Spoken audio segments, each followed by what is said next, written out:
Hi there! Been too long since we melted anything, don't you think?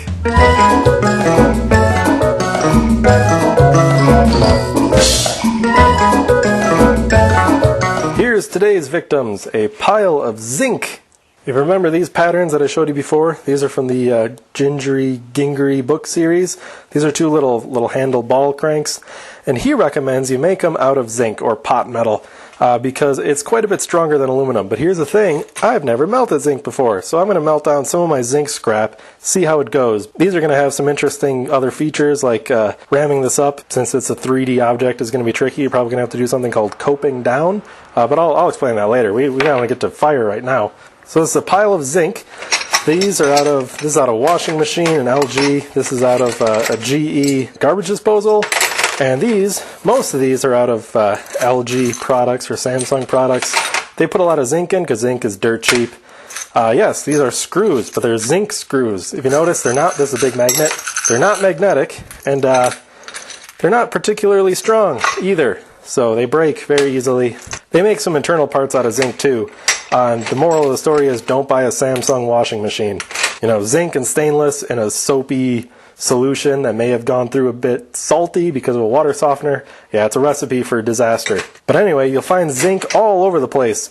Not just in appliances, but like Matchbox cars, they're die cast in zinc, and zinc is a very good die casting alloy. You can get a lot of nice detail, and zinc is pretty strong, and it's pretty shiny, and it's corrosion resistant. But it's easy to mistake for aluminum. I'll show you why. Here's a piece of aluminum. So there are a few die casting alloys of aluminum too. This one is A380, I believe, which is common for electric motor surrounds.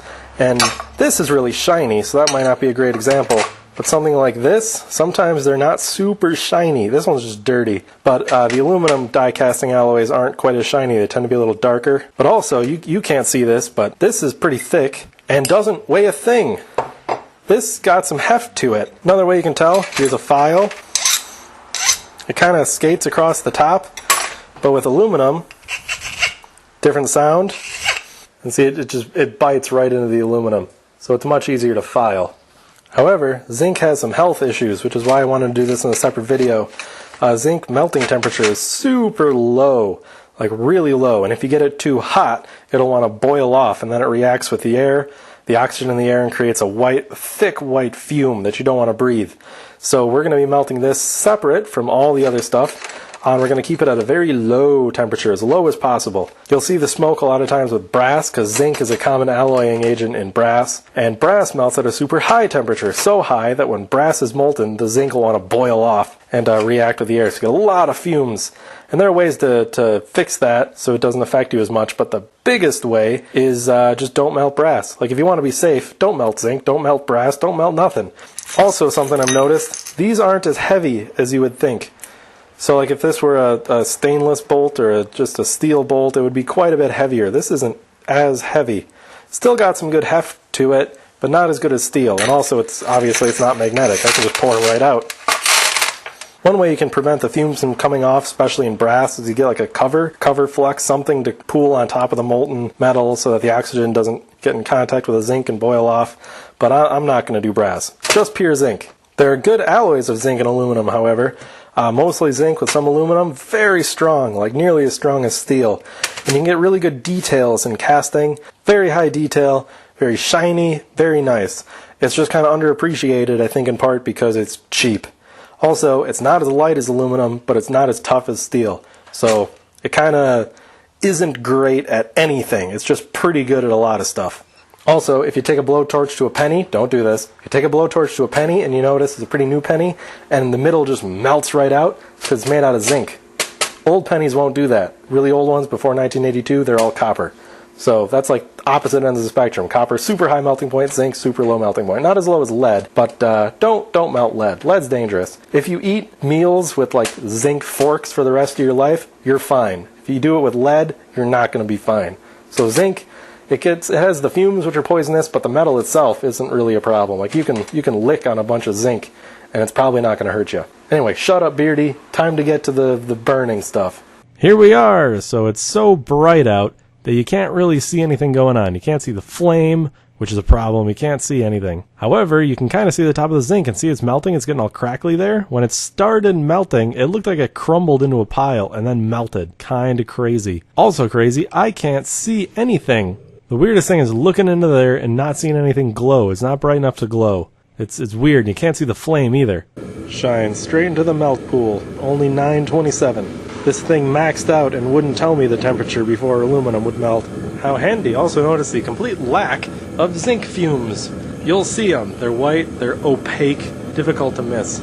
Also difficult to breathe, or keep breathing after you breathe them in. But if you keep the temperature down, you don't die from zinc fumes. I don't know if zinc fumes will kill you, but they're way not good to breathe. In preparation of pouring, I put the ingot tray on top to kind of warm it up. This might have been better. Someone suggested trying this after the aluminum thing and they all had bubbles in them. I don't know, maybe it works, maybe it doesn't. It's probably not a bad idea. And yes, I know, wearing a t-shirt, bad idea. I even had a video on this, like safety equipment. Lesson learned, I'm a hypocrite. I am wearing pants though, and those are not all that protective either. I'm using my aluminum crucible again. It's not a good idea to mix metals, but I can get all the zinc out before the next time I try to melt aluminum. I'll only have a little bit of contamination. And I'm pouring the zinc. So zinc, it's much lower temperature. It seems to form a lot more details and dyes. Ooh, look at it pour. Shiny, shiny. This crucible tongs works pretty well too. I'm really, really quite pleased with how well it continues to work. Look at that. Don't know if it shows up too well, but they sure are shinier and less wrinkly than aluminum ingots. That's for sure. Still hot though.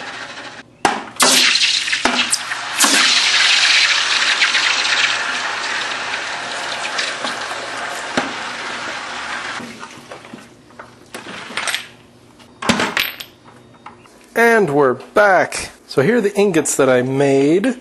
Made a thicker one that looks very nice. A thinner one that I forgot to let fully solidify before I dumped it in the water. So we ended up with like this little bit that was the center and still molten. Kind of came out and immediately hit water and solidified in place. So it looks all crackly. It's actually really cool looking when you think about it. Cool. But enough of that failure. The ingot's still fine. I mean, it's that much zinc. It still counts. This one looks really nice though. I mean, just look at the shininess. So shiny it's messing up my camera.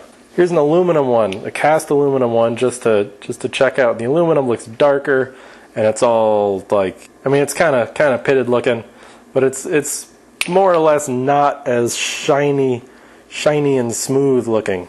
It's very nice looking, very, very shiny, and zinc is great for that. But I have this scale. Wow, that's loud. Have this scale to kind of show the difference density-wise. So these aren't quite the same, but you know they're kind of close-looking thicknesses. These were the closest I could get. Aluminum, zinc. May have lost a little bit with the junk coming out the bottom. There were a couple of chunks that fell out of this, but this has a big hole in the bottom, so they're close enough. So let's start with the aluminum, 156 grams, and the zinc, 199 grams. So there you go. Significantly heavier by like a third or so. I think this went pretty well. I think it's about time I get started on those ball cranks. Also, you can buy this stuff. You can buy zinc ingots really cheap. So, yeah, maybe I can buy a bunch of this and make shiny things. So shiny. Mike LaFosse says, at first I was like, who is this fool? Now I love your sense of humor and enjoy watching. Thanks. You're right about the fool part, though. Goodnight Walter. Hello, Goodnight Walter. Says, I need to get me an unboxing trowel. That's right, you do. But remember, it has to be a masonry trowel, and it has to be dangerously sharp. Shampad Manabon, maybe? Says, do you recommend a teenager with no metalworking experience try this? Probably not, no. Especially if you're young or a kid. Don't do anything that can kill you. Wait until you're an adult. There's lots of opportunities. Trust me.